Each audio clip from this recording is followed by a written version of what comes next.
Hello, everybody. Welcome to On the Case with me, Alex Cardinale. I hope you guys are having a great start to your Monday, and I hope you have a great week. Tonight, I bring to you my fifth installment of On the Case. And today I am going to be breaking down the crime spree of Aaron Hernandez. Now, Aaron Hernandez was a National Football League player who played the tight end position for the New England Patriots. He played for 3 seasons before he started committing crimes that kind of sabotaged his career and ruined his career. Now, this case of Aaron Hernandez and his victim, Odin Llyod, have been featured on a Netflix documentary, and it has been featured on Investigation Discovery as well. So I've watched a lot about this particular case. I've learned about this particular case on Netflix and ID Discovery. So today I'm going to break down everything you need to know about the crime spree of Aaron Hernandez. I'll talk about the crimes he committed, and I'll discuss my thoughts on his crimes and my thoughts on Aaron Hernandez as a person. So, it's a shame if Aaron Hernandez was a normal human being and he was still playing football. He could have very well joined the Tampa Bay Buccaneers along with somebody he considered a friend in Rob Gronkowski. That would have been pretty cool, but as you know, we can't change the past. So I hope you like my new background that I have. It's something that I'm experimenting for the very first time on this episode, so please bear with me. Let me know your thoughts on this background. I think it looks pretty darn cool. So, what are your thoughts on the Aaron Hernandez case? Let me know in the comments what you think of the Aaron Hernandez case. All right, let's go ahead and get this episode of On the Case started right now. And we're going to start like we start all of our episodes of On the Case. And we're going to start by learning about what we need to know about the suspect, Aaron Hernandez. So, Aaron Hernandez was born on November 6, 1989. He died on April 19th, 2017, while in jail. And Aaron Hernandez died by suicide. He was the son of Dennis Hernandez of Puerto Rican descent and Terry Valentine Hernandez of Italian descent. So he was half Puerto Rican and half Italian. A very interesting mix. As an adult, Aaron Hernandez remembered his mother throwing his father out of the house on multiple occasions, but always letting him back in. The couple married in 1986, divorced in 1991, and remarried in 1996. Aaron Hernandez played in the National Football League, NFL, for 3 seasons with the New England Patriots until his career came to an abrupt end after his arrest and conviction for the murder of Odin Llyod.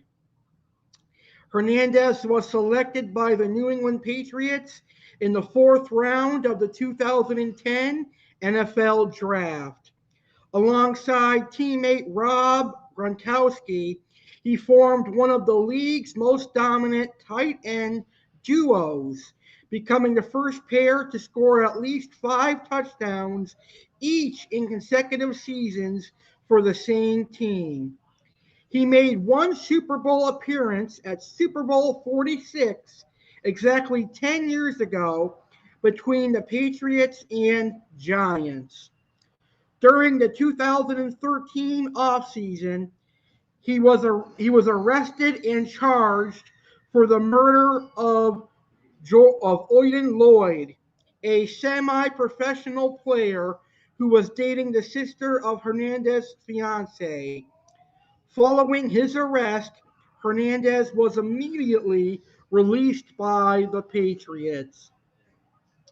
Aaron Hernandez was posthumously diagnosed with chronic traumatic encephalopathy, CTE. So I know I probably screwed up that name, but CTE is the exact same disease that the iconic murderer Chris Benoit had and some other football players have. It's a brain disorder that is caused by concussions and serious head trauma. So the CTEs that Aaron Hernandez had has led to speculation over how the condition may have affected his behavior.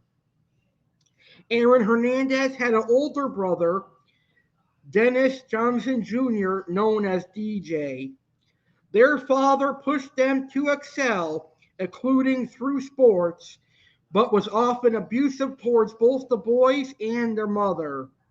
The beatings Aaron Hernandez's father gave him and his brother were sometimes for no reason at all or were alcohol related, but often came when their father believed they were not trying hard enough in school or athletics. DJ and Aaron Hernandez lived in constant fear of their father, but also revered him. Aaron Hernandez once came to school with a bruise around his eye, and his coach believed that the injury resulted from his father attacking him. His father once punched Aaron Hernandez, youth football coach, after a dispute about coaching methods. So Aaron Hernandez's father is basically like, "You want to be a bad coach? Pow! Right in the kisser." Well, that's funny. That's awful though. Publicly, their father projected an image of someone who had some run-ins with the police, but turned his life around to become a good father and citizen. In January 2006, when Aaron was only 16 years old, Dennis died from complications from hernia surgery. According to his mother, Aaron Hernandez was heavily affected by his father's death, and he acted out his grief by rebelling against authority figures. Those who knew him said he never got over his father's death. According to Aaron's brother DJ, Aaron was also sexually molested as a child. A teenage boy in his babysitter's house forced Hernandez to perform oral sex on him, beginning when Aaron Hernandez was 6 years old and continuing for several years. In college, Aaron Hernandez was always trying to be the life of the party, according to a teammate. His classes his first year included bowling, theater appreciation, wildlife issues, and a course entitled Plants, Gardening, and You. During his first semester, he largely earned B's. He made the conference honor roll during his sophomore year, but as a junior got a D in a class on poverty and did not complete his second attempt at a introductory statistics class. On January 6, 2010, Hernandez announced his decision to forego his senior year and enter the NFL draft. He attended the NFL scouting combine but was unable to perform any physical drills after tearing a muscle in his back during the offseason. On March 17th, 2010, Aaron Hernandez participated at Florida's Pro Day and performed all of the combine drills. His time in the 40-yard dash would have ranked fourth among all tight ends at the NFL Combine. Hernandez also performed 30 repetitions of 225 pounds on the bench press and would have been the top performance of all tight ends, surpassing Dennis Pitta's top performance of 27 repetitions. The New England Patriots selected Aaron Hernandez in the fourth round, 113th overall, of the 2010 NFL Draft. The previous day, the Patriots drafted Arizona tight end Rob Gronkowski. Hernandez was the sixth tight end drafted in 2010. Despite his being considered a top tight end prospect, multiple teams reportedly chose not to draft him because he was considered a problem. His draft stock plummeted due to multiple off the field issues during college, rumors of multiple failed drug tests, and character concerns. Multiple NFL teams elected to remove Hernandez from their draft boards entirely due to character concerns, including the Indianapolis Colts, Cincinnati Bengals, and Miami Dolphins. Aaron Hernandez received the lowest possible score in social maturity in a pre-draft report. On April 27, 2010, the Boston Globe reported from multiple sources that Hernandez admitted to scouts and team representatives during interviews at the NFL Combine that he had a history of marijuana use and had failed multiple drug tests while in college. Later that day, the Patriots released a statement from Hernandez, who said that he had only failed only one drug test while in college and was candid about it to interested teams at the NFL Combine. Aaron Hernandez was not popular with his fellow teammates and had very few friends in the locker room. According to one of his fellow prisoners, he seemed to enjoy being an outcast on the team. Other Patriots players said that Hernandez was often seeking attention and at times seemed unhinged. Bill Belichick was running out of patience with Hernandez by June of 2013 and intended to notify the front office to have Hernandez released from the team. After his arrest for the murder of Odin Llyod, Belichick prohibited Hernandez's name from being spoken in the locker room. Rob Gronkowski repeatedly declined to answer any questions about Aaron Hernandez in interviews and nearly walked out during a CBS interview in 2013 until the reporter agreed to change the subject away from his former teammate. In one of his letters sent from his time in prison, Aaron disparaged Kraft as a fake-ass, non-loyal, but expressed admiration for several of his teammates. He was the closest with Brady, he said, and also friendly with Julian Edelman and Deion Branch. He also called Gronkowski the best tight end ever to walk on a football field. Aaron had a number of run-ins with the law throughout his life, as we're going to learn tonight, beginning just a few months after he arrived in Florida as a pre-freshman. By his own admission, Aaron became jumpy in nightclubs and had a history of taking offense at minor slights. He also said that he believed people were trying to physically challenge him and were looking to fight him. Acquaintances described Hernandez as a follower who put himself in jeopardy by hanging out with a dangerous crowd. As a New England Patriot, Hernandez hired two of his friends from Bristol, both of whom had criminal records, as assistants. One of them, Alexander Bradley, was his drug dealer. As Hernandez's assistant, Bradley's other duties include calming Hernandez down during fits of rage and paranoia and obtaining weapons for him. After his death, his high school teammate and lover said that being drafted by the Patriots was the worst thing the NFL could have done because it put him back into close proximity to the criminal friends he had in Connecticut. Aaron Hernandez kept a second apartment as a secret from his fiancée Cheyenne Jenkins and used it to store drugs and weapons. He would often go there to chain smoke marijuana. In 2012, Hernandez told his agent that he got his respect through weapons. Boston police detectives once questioned Hernandez outside of a local bar, but the circumstances around the interview are unclear. So that is what you should know about Aaron Hernandez heading into the crimes that Aaron Hernandez committed.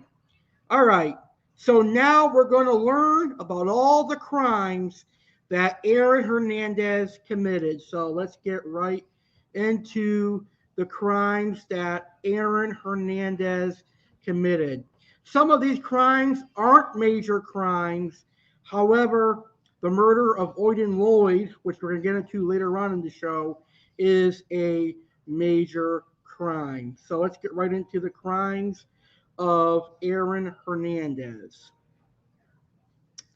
2007 Gainesville bar fight. On April 28, 2007, according to a police report in Gainesville, Florida, a 17-year-old Aaron Hernandez consumed 2 alcoholic drinks in a restaurant with Tim Tebow, refused to pay the bill, and was escorted out by a restaurant employee. As the manager walked away, Hernandez sucker punched him on the side of the head, rupturing his eardrum. The police responded at 1:17 a.m. Aaron called his coach, Urban Meyer, and Meyer called Huntley Johnson, the team's unofficial defense lawyer. The victim later told police that he had been contacted by lawyers and the team and that a settlement was being worked out, something the team denied. The police department recommended charging Hernandez with felony battery, but the incident was settled out of court with a deferred prosecution agreement. 2007 Gainesville double shooting. On September 30th, 2007, someone approached a car containing Randall Carson, Justin Glass, and Corey Smith on foot and fired 5 shots while they were waiting at a Gainesville traffic light after having left a nightclub. Smith was shot in the back of the head and Glass was shot in the arm.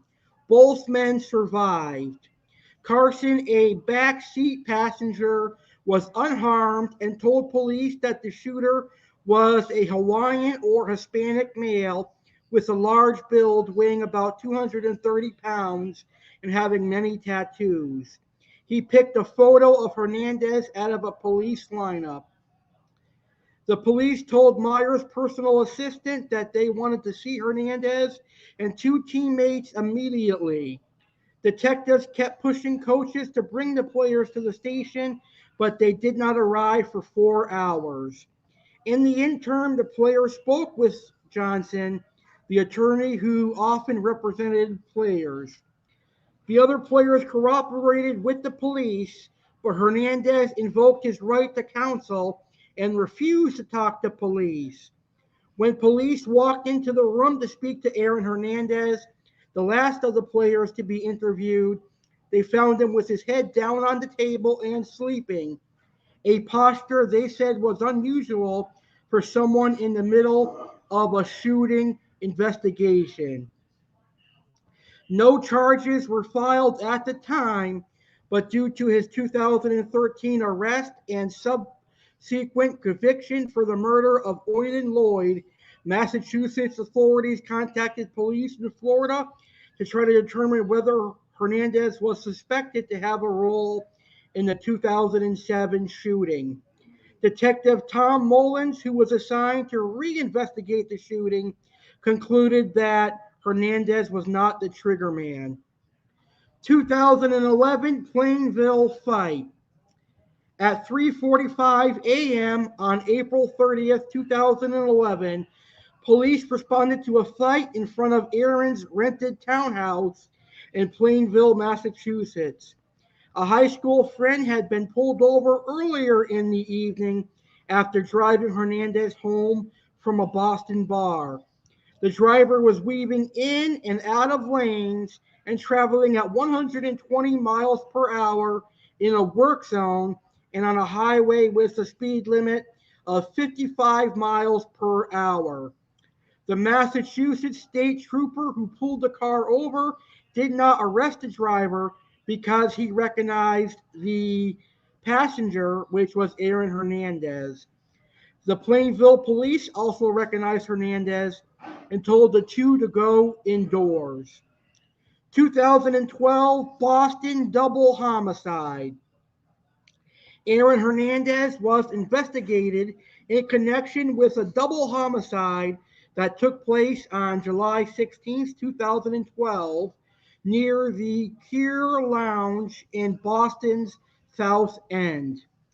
Danielle Correa D. Abreu, who was 29 years old, and Safiro Teixeira Furtado, 28 years old, were both immigrants from Cape Verde and living in Dorchester, Massachusetts, were killed by gunshots fired into their victim. Witnesses testified that Hernandez's silver SUV pulled up next to the victims and someone from his car yelled racial insults towards the victims. Someone from the car then fired 5 shots, killing the two immigrants. Police immediately identified Hernandez, who was then playing for the Patriots, in the club's security camera footage, but thought it was a coincidence that Hernandez happened to be at a club that evening. On May 15th, 2014, Hernandez was indicted on murder charges for the killings of D'Abreu and Furtado, with additional charges of armed assault and attempted murder associated with shots fired at the surviving occupants in the vehicle.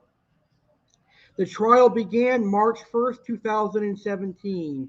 The prosecution case was strongly based on testimony by Bradley, a known drug dealer who had been feuding with Hernandez since he allegedly shot him in the face and left him to die. Hernandez and Bradley each claimed that the other person pulled the trigger. Jose Baez, Hernandez's attorney, argued that the proposed motive was implausible and Hernandez was a suspect of convenience too close to two unsolved murders.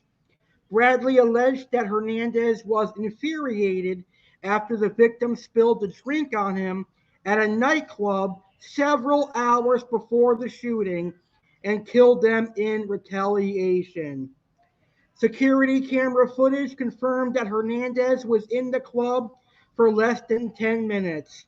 Around that time, he calmly posed for a photo with a fan and left by himself, contradicting Bradley's testimony that he departed with Hernandez. Furthermore, Baez characterized the police investigation as extraordinary sloppy. Example, the victim's body were kept in their bullet-ridden vehicle as it was towed away from the shooting scene, a major protocol violation with no physical evidence tying Hernandez to the murders. According to the Boston Globe, there was powerful evidence that Hernandez was at the scene and played a role in their death. On April 14th, 2017, Aaron Hernandez was acquitted of the murders and most of the other charges, but found guilty of illegal possession of a handgun. So Aaron Hernandez is a guilty man of this murders, of the double murder here. He was not convicted of this murder. 2013 traffic stop. In January 2013, Hernandez and Bradley partied at Curry again.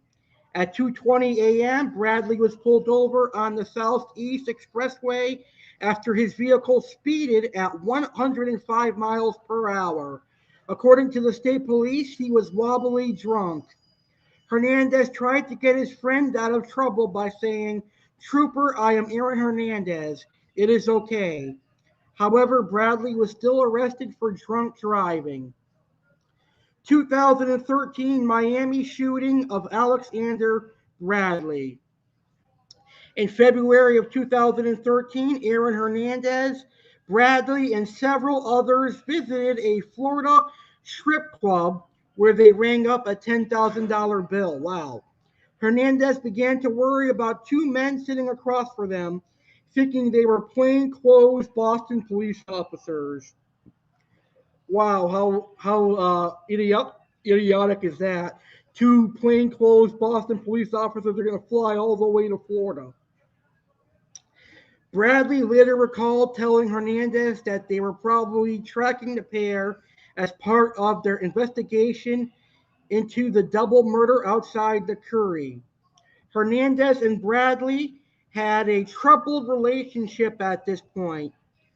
Bradley claimed that on February 13th, 2013, during the same trip, he woke up in a car with Hernandez pointing a gun at his face. The next morning, police found Bradley lying in a parking lot and bleeding from a bullet hole between his eyes. Bradley survived but lost his right eye. He did not cooperate with police, but instead sought revenge. The pair would trade more than 500 text messages in the next 3 months, which included death threats and attempts at extortion. Bradley told Hernandez that he had semi-automatic weapons, bulletproof vests, and a crew that ran 6 deep. Hernandez's agent tried unsuccessfully to settle the matter quietly. Bradley demanded $5 million to keep his silence, and Hernandez countered with $1.5 million. Bradley then asked for $2.5 million. Hernandez did not respond, but instead went to see his lawyer. On June 13th, 2013, Bradley filed a civil lawsuit for damages against Hernandez in a Florida federal court. He withdrew the suit 4 days later, giving the two a chance to work out a settlement, without the media knowing about it. On September 3rd, 2013, Hernandez lawyers filed a postponement request in federal court until his murder charges were resolved. In February 2016, Hernandez reached a settlement with Bradley over the lawsuit.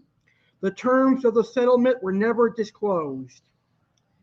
On May 11th, 2015, Hernandez was indicted for the witness intimidation in relation to the Bradley shooting, since Bradley was reportedly a witness to the 2012 Boston double homicide.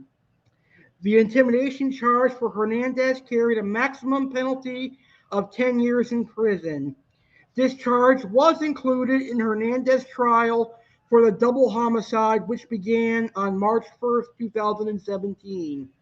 During the trial, it was revealed Bradley texted his lawyer this about the shooting in a deleted text message. "Now you sure once I withdraw this lawsuit, I won't be held on perjury after I tell the truth about me not recalling anything about who shot me." Hernandez was later acquitted of the charge of witness intimidation by a jury on April 14th, 2017. They also acquitted Hernandez of all other charges in the murders of D'Abreu and Furtado, except for finding him guilty on one count of illegal possession of firearms. 2013 California incidents. Hernandez traveled to California with Jenkins and their young daughter in 2013 to have shoulder surgery. While there, Jenkins called the police twice in less than a week, claiming that Hernandez was drunk and violent. In the first incident, Hernandez put his hand through a window. Hernandez's brother and friends later said that there were drugs and guns in the rented apartment, but police determined that Jenkins and the child were not in danger and never searched the premises. DJ found Hernandez alone on the roof of the building one night, looking defeated and rubbing the barrel of a gun against his face. So those are just some of the crimes that Aaron Hernandez has done in his crime spree. Now we're going to get to his biggest crime, which is the murder of Odin Llyod. The murder of Odin Llyod occurred on June 17th, 2013 in North Attleboro, Massachusetts. His death made international headlines when Aaron Hernandez, at the time a tight end for the New England Patriots of the NFL, was investigated as a suspect in the case. Odin Llyod had been a linebacker for a New England Football League semi-professional football team, the Boston Bandits, since 2007. On June 17th, 2013, Llyod was shot and killed in an industrial park located 1 mile from Aaron Hernandez's house. On June 16th, the night before Lloyd's death, Hernandez texted two friends from his hometown of Bristol, Connecticut, asking them to come to Massachusetts, writing, "You can't trust anyone anymore."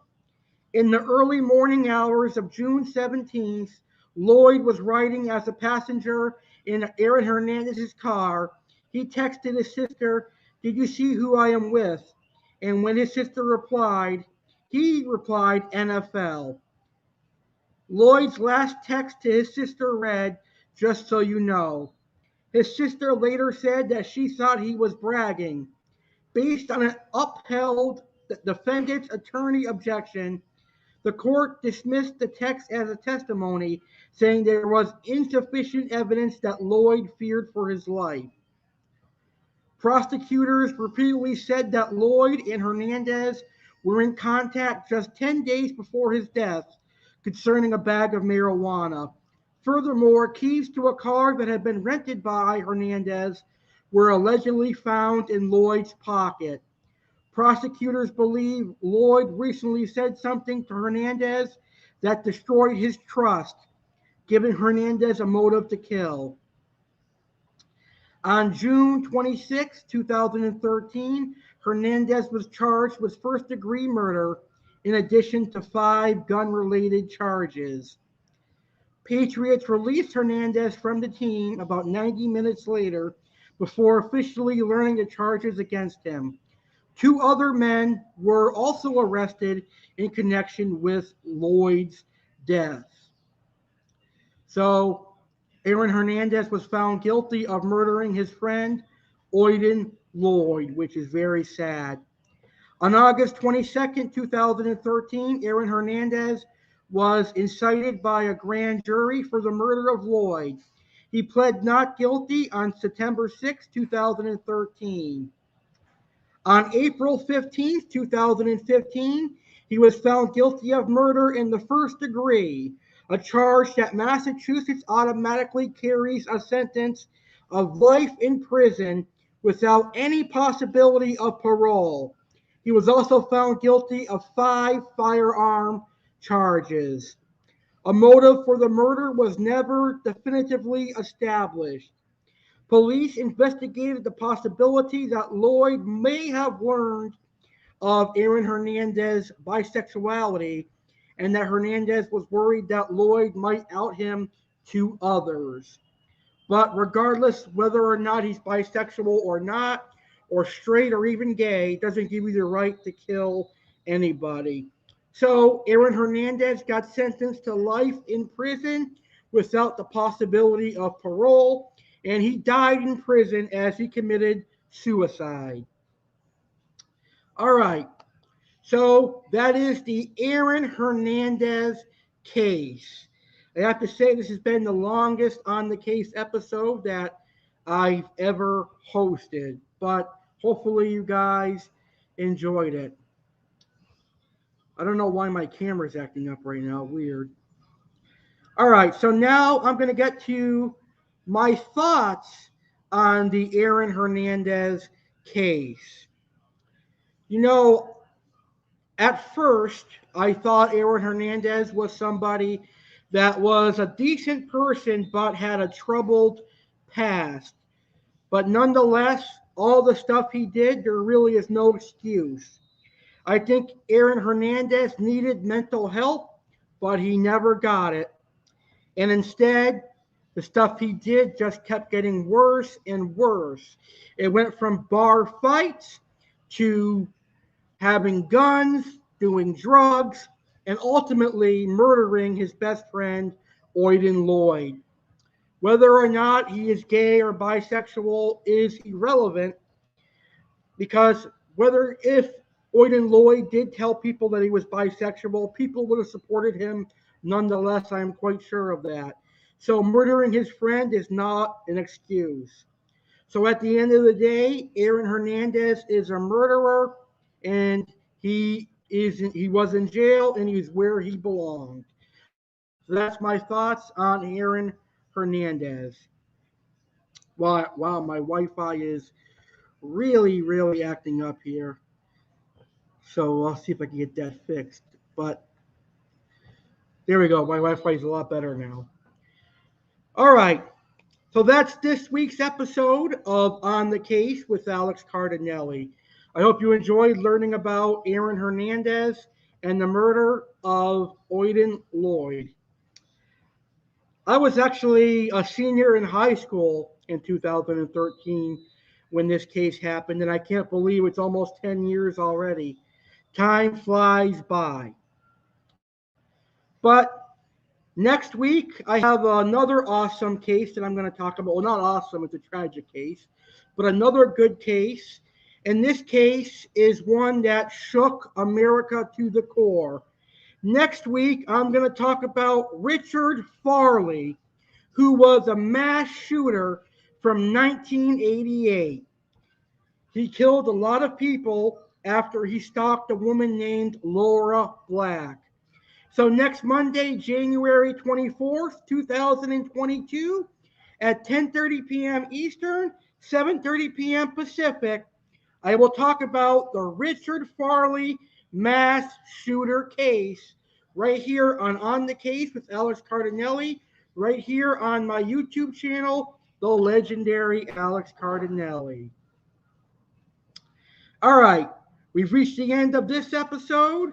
So if you are a new viewer to my YouTube channel, make sure you subscribe to my YouTube channel, the legendary Alex Cardinale, for more episodes of On the Case and my cooking and baking videos and a lot more.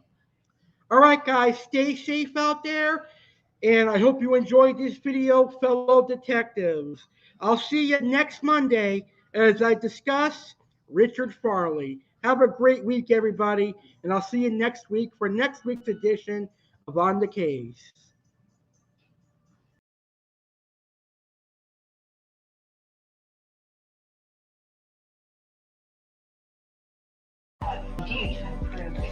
Legendary Alex Cardinale here to announce the legendary Alex Cardinale subscriber giveaway presented by Texas Roadhouse. This giveaway is for all of you, all 16,000 of you subscribed to my YouTube channel, the legendary Alex Cardinale. On Sunday, March 6th, 2022, I will be celebrating my 8th year as a YouTuber. I will be hosting my 8-year YouTube anniversary. And in order to celebrate that, I'm going to say thank you to my 16,000 subscribers by hosting a prize giveaway presented by Texas Roadhouse.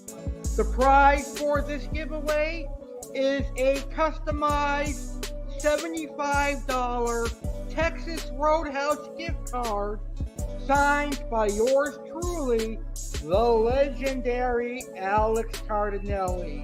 I will sign the gift card and send it your way. So here is how to enter this contest to win a $75 Texas Roadhouse gift card. Film a video discussing your favorite meal at Texas Roadhouse and your favorite video of mine and favorite thing about my YouTube channel. Now, if you have never eaten at Texas Roadhouse before, then just discuss your favorite video of mine and your favorite thing about my YouTube channel. Email the video to alexgoyankiecardinale19@gmail.com by March 1st, 2022. Anyone that is subscribed to my channel can enter.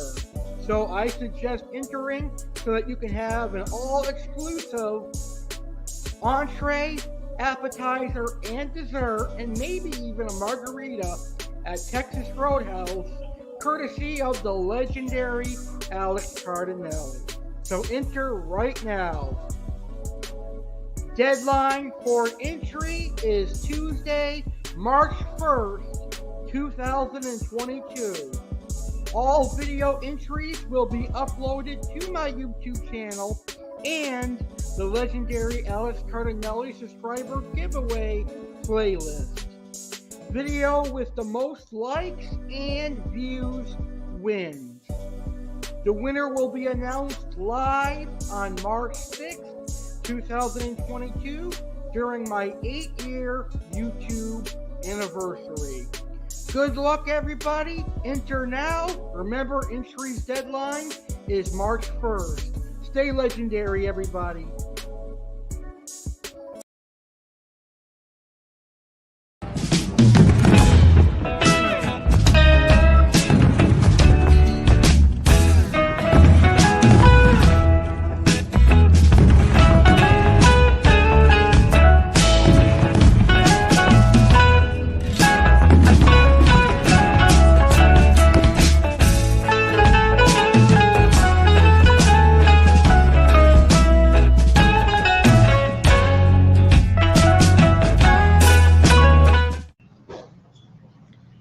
Hello, everyone, It's me, the one and the only legendary Alex Cardinale. I'm inviting you to be a part of my biggest party of 2022. That's right. In March, we are going to celebrate with a huge historical party. In March of 2014, I created this here YouTube channel. So on Sunday, March 6th, 2022, it will be my 8-year YouTube anniversary. It will mark my 8th year as a YouTuber. So join me, legendary Alex Cardinale, live Sunday, March 6th, 2022 at 10:30 p.m. Eastern, 7:30 p.m. Pacific for my legendary 8-year YouTube anniversary. There are going to be 4 legendary special guests. My first confirmed special guest is fish keeping YouTuber Rachel O'Leary. Rachel O'Leary specializes in nano aquariums, and she will be my very first guest to educate us on nano aquariums and nano fish. There will be 3 other legendary special guests. There will be prize giveaways. 3 aquarium hobbyists, 1 food lover, and 1 legendary subscriber will win prizes. 1 aquarium hobbyist will win a $100 gift certificate to tangledupincichlids.com.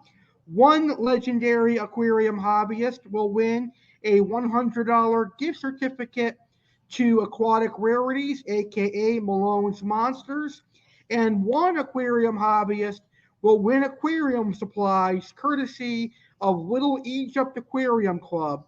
1 food lover will win a basket of Watkins vanilla extract and Watkins seasonings courtesy of Jeremy Stellhorn, and 1 legendary subscriber will win a $75 Texas Roadhouse gift card courtesy of your boy, legendary Alex Cardinale.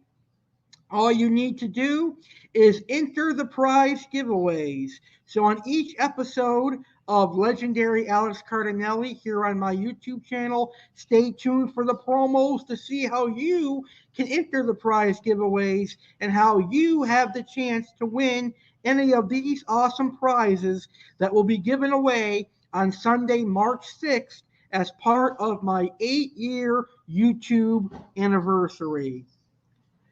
There will be appearances by me, Alex Cardinale, in my 4 different personas. Mick Foley's got nothing on me.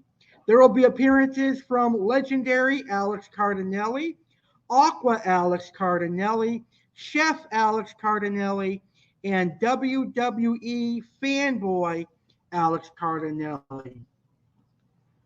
Watch Chef Alex cook prime rib and meatballs to celebrate the occasion, and Chef Alex will be making some delicious desserts as he bakes Twix cheesecake and Reese's cake to celebrate 8 years as a YouTuber. Aqua Alex discusses the various fish species he's kept over the last 8 years and more. WWE fanboy Alex Cardinale discusses his dream WrestleMania 38 card. So there is something for everybody on this 8-year YouTube anniversary. All that and much more in this historic party. And that is not including some of the confirmed events and activities that I have scheduled for this 8-year YouTube anniversary. It is live Sunday, March 6th, 2022 at 10:30 p.m. Eastern, 7:30 p.m. Pacific, right here on my YouTube channel, the legendary Alex Cardinale. This broadcast is only available exclusively on YouTube. It will only air live on YouTube. So make sure you are a subscriber to my YouTube channel and subscribe right now to the legendary Alex Cardinale YouTube channel. So join my 8-year YouTube anniversary Sunday, March 6th, 10:30 p.m. Eastern, 7:30 p.m. Pacific. Yeehaw!